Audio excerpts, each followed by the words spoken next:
La preferencia hacia la resina fosilizada llamada ámbar, encontrada principalmente en Chiapas, en sus regiones norte y altos, no es un tema reciente, debido a que desde épocas prehispánicas fue preferida por la realeza y altos puestos militares.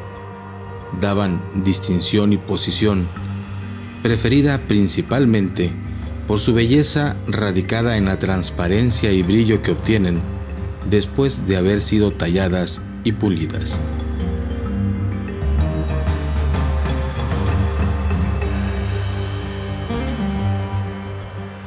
Desde muy temprano en las culturas prehispánicas de Chiapas y de Mesoamérica en general, tenemos los casos más antiguos, precisamente aquí guardados en este museo regional.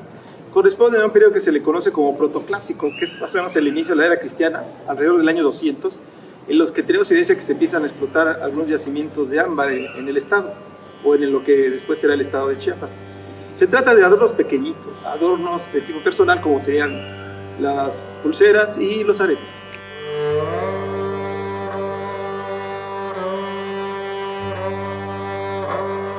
Como ornamentos se empezaron a usar desde época muy temprana en la Mesoamérica prehispánica y se han localizado los elementos más antiguos o las piezas más antiguas precisamente en Chiapas.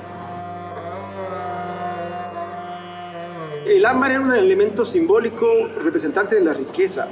Empezó a ser usado en Chiapas a partir de que surgen las diferenciaciones, no de clase, pero sí de rango social, y permitían distinguir a un grupo privilegiado de otro. Se consideraban elementos decorativos de élite para los grupos poderosos de esa época. Empezaban a surgir ya para el año 200 después de Cristo. De acuerdo con la información recabada en las fuentes arqueológicas, la comercialización y ofrenda de piezas de ámbar estuvo presente en gran parte del periodo histórico prehispánico de México, siendo apreciado por diferentes culturas milenarias, no solamente por las que hoy comprende el estado de Chiapas, sino también del centro, occidente y sur del país.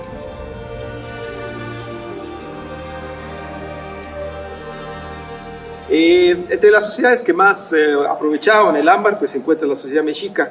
No tenemos ámbar del posclásico para Chiapas, a pesar de que aquí es donde estaban los yacimientos.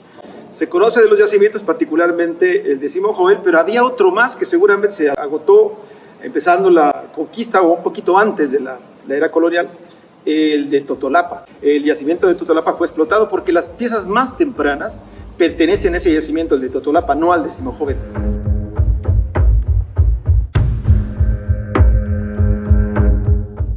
Fray Francisco Jiménez redactó en el año de 1722 el interés que existía desde esa época por esta resina fósil de más de 20 millones de años.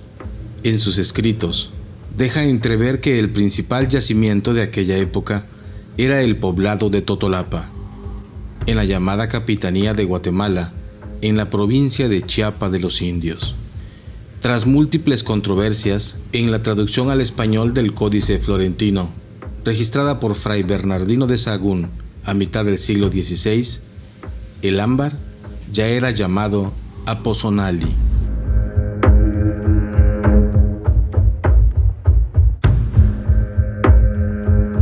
Se dice que el ámbar, al igual que el oro, eran elementos calientes que podían curar contra los males, de enfermedad que provocaba el frío. Hay en especial una joya que portaban, joya emblema que portaban los nobles mexicas, que era el besote.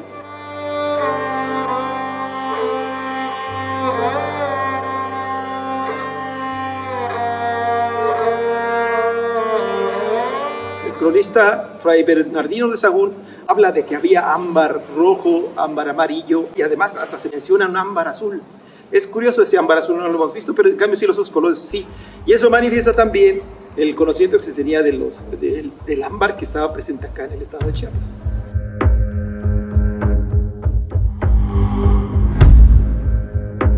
Emplear el ámbar como una pieza de amplio misticismo proviene del conocimiento ancestral prehispánico heredado, y que en ciertas culturas este simbolismo aún permanece vivo, pues aseguran aporta protección, salud, jerarquía, pero sobre todo regala al portador un trozo de la historia del mundo antiguo, atrapado como una cápsula del tiempo.